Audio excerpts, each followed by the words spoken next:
과정이 이제 분비 과정이거든요. 자, 이렇게 분비 과정으로 크게 세 가지로 나누어져 있어요.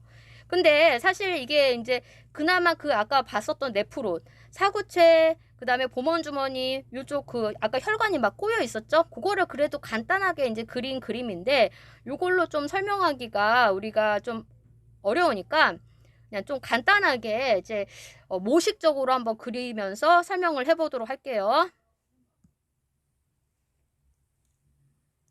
그러니까 다시 이제 사구체, 네프론에 대해서 구조에 대해서 얘기를 하면은 사실은 이제 가장 큰 구조가 뭐냐면은 혈관이 있고 혈관을 이제 보먼 주머니가 감싸고 있는 거죠.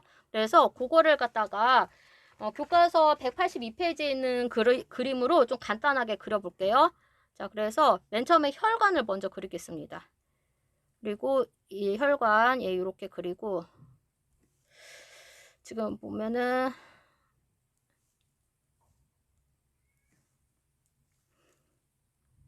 여기까지 그리고 일단은 그리고서 설명할게요. 그 다음에 우리 어떤 걸 할 거냐면은 네, 보먼 주머니를 그릴게요. 자, 그래서 보먼 주머니 여기가 사구체 부분이거든요. 그래서 보먼 주머니는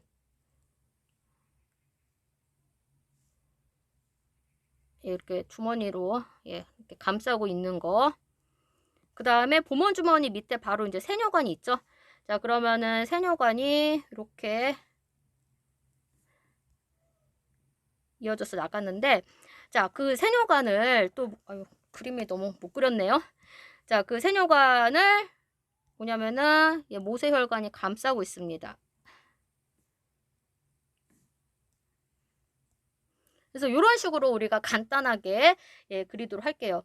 그러니까 이렇게만 그리면은 뭐가 뭔지 모르니까 이제 가장 이제 우리가 찾아야 될 것이 맨 처음에 사구체가 필요하죠. 그래서 여기가 이제 사구체가 되겠고 그 혈관 뭉치 그리고 이쪽으로 이제 혈액이 들어옵니다. 그래서 혈액이 들어오고 혈액은 이쪽으로 들어왔다가 쭉 가서 예, 나가요.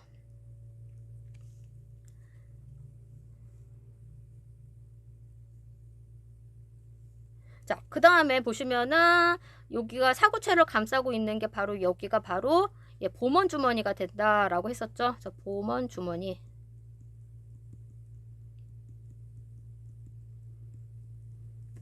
보먼 주머니 밑으로 바로 연결된 관이 뭐였죠? 그래서 바로 이 밑에 연결된 관을 예, 세뇨관. 그리고 이제 세뇨관은 요 뒤로 가면 어디로 가냐면은 예, 콩팥 깔때기로 가고 예, 콩팥 깔때기예요. 잘 글씨 안 보이는데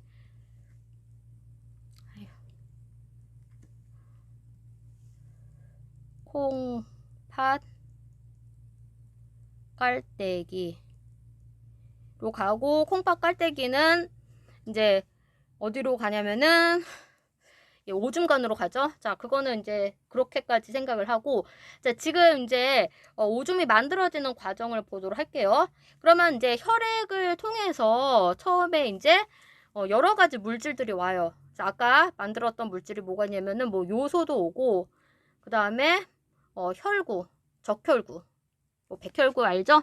그런 혈구도 옵니다. 자, 그 다음에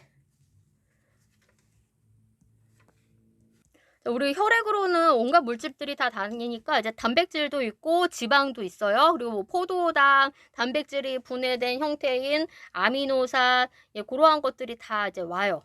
자, 그래서 이제 혈액이 이렇게 들어오고, 사구체로 들어오면은 이제 들어오는 혈액하고 사구체의 구조를 보면은 처음에 들어올 때는 혈관이 두꺼워요. 굵어요. 그런데 나갈 때는 혈관이 얇아집니다. 그 얘기는 뭐냐면은 사구체가 들어올 때 엄청난 압력을 갖고서 이제 들어왔다가 얘가 나가긴 나가야 되는데 입구가 좁으니까 출구가 좁으니까 나갈 때 엄청난 압력이 가해지게 돼요. 그래서 사구체 자체에 엄청난 압력이 가해지면서 이 혈관이 이제 모세혈관이니까 굉장히 얇은 혈관이거든요.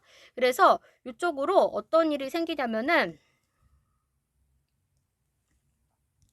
자, 아까 이제 했었던 과정 중에 세 가지 과정이 있었는데 어떤 과정이 생기냐 하면은 여과라는 과정이 생겨요. 여과라는 것은 어디서 어디로 오냐면은 예, 사구체에서 보먼 주머니.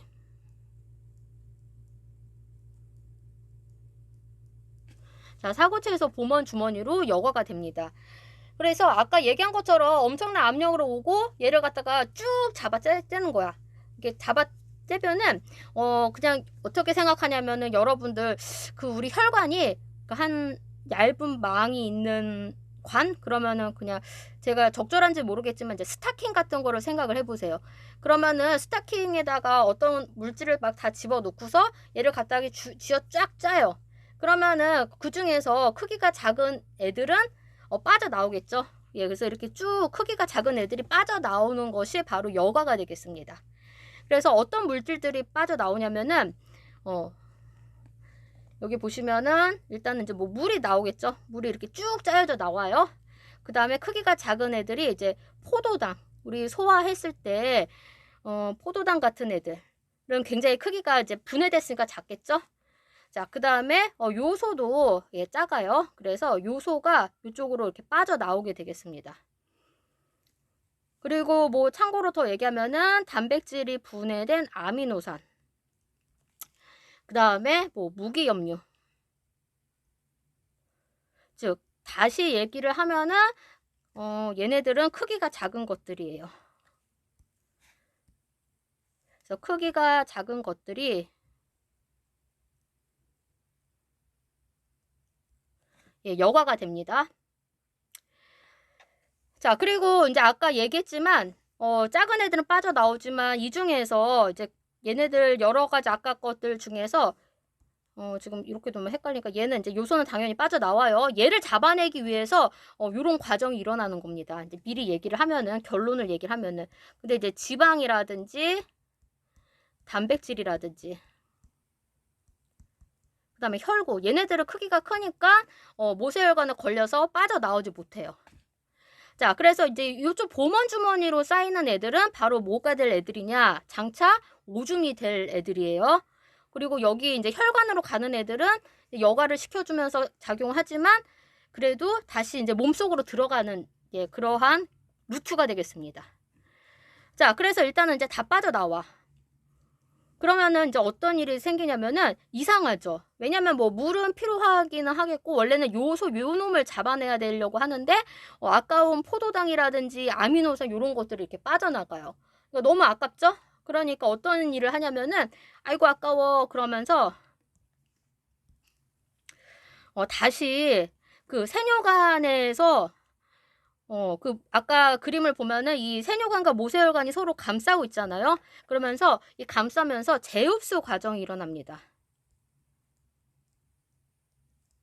재흡수는 어디서 어디로 일어나냐면은 요거는 이제 아셔야 돼요. 세뇨관에서 뭐냐면은 모세혈관으로 일어나는 것이 바로 재흡수가 되겠어요. 그러니까 다시 흡수한다 그 얘기예요.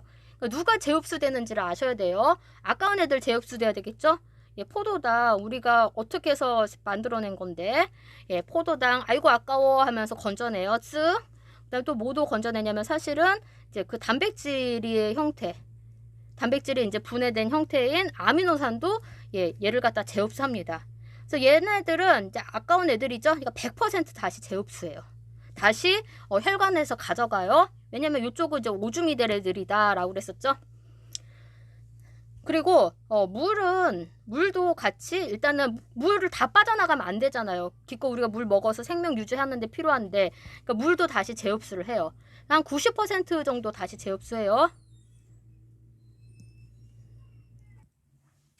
자, 그 다음에 또 뭐가 필요한 걸까요? 물, 포도당, 그 다음에 일단은 여기 아미노산 재흡수됐고 얘 무기염류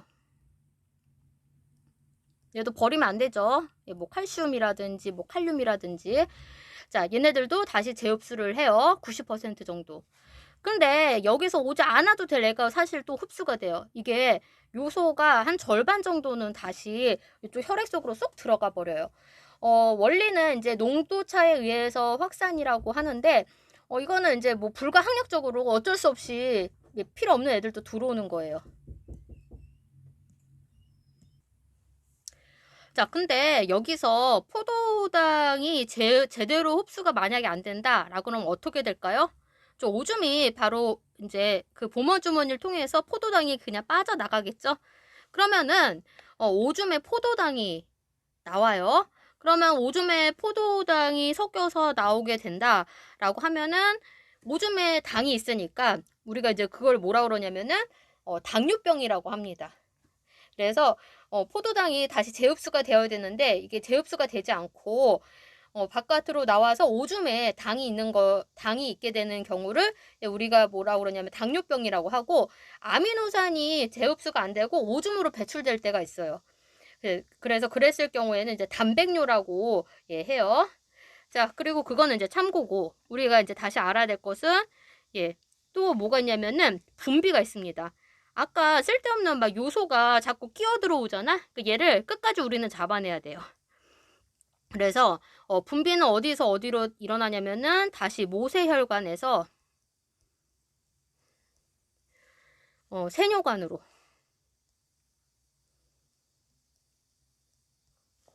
일어나는 작용입니다. 그래서 이제 무엇을 분비를 하냐면은 계속 이제 여기 혈액 속에 쓱 요소 같은 애들이 묻혀서 그냥 다시 몸속으로 들어가려고 그래. 그러면 이놈 안 돼! 그러고서는 요소를 딱 잡아내는 거죠. 그래서 미처 여과되지 못한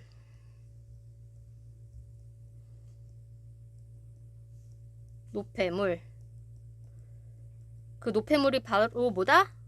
그렇죠. 요소가 되겠습니다. 그리고 사실 뭐 처음에 여과가 될 때 이제 요소가 여과가 된다라고 했는데 이게 안 될 수도 있겠죠. 부분적으로. 그랬을 때도 이제 악착같이 잡아내는 거예요. 그래서 몸속으로 못 들어가게끔 계속해서 이제 잡아내 갖고서 그렇게 하다 보면 요쪽에 가는 애들, 자, 이쪽을 통과한 애들은 이제 어떻게 되냐면은 이제 주로 요소하고 이제 뭐 물 같은 것도 있겠죠. 그래서 요소를 갖다가 잡아내 갖고서 얘네들은 이제 다 뭐가 되는 거냐면 이제 오줌이 되는 거죠. 그래서 콩팥 깔때기로 이동을 하고 다시 이제 오줌관 쪽으로 연결이 되겠습니다. 그러면은 이제 우리가 보면은 결국은 오줌이 생성되는 과정을 한번 좀 정리를 할게요. 자, 맨 처음에 어떻게 됐었죠? 사구체로부터 이제 들어오는 거죠.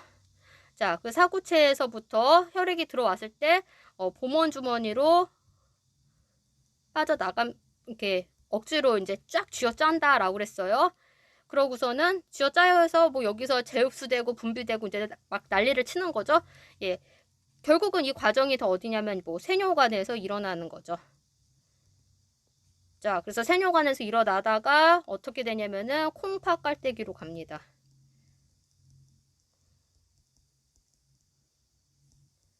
콩팥 깔때기 뒤로는 오줌관이 있어요. 그리고 이 오줌관 뒤로는 방광이 있다라고 했었죠. 그 다음에 방광 다음에 요도를 거쳐서 몸 밖으로 오줌이 배출되겠다가 되겠습니다. 그러니까 지금까지 이제 오줌이 만들어지는 과정을 봤을 때 크게 세 가지가 있었죠. 그래서 여과, 그렇죠. 분비, 그 다음에 거꾸로 조금 순서가 바뀌었네요. 여과, 재흡수, 분비. 이러한 과정. 재흡수하고 분비는 사실 계속해서 일어나는 거고, 이렇게 크게 세 과정을 통해서 오줌이 생성되겠습니다.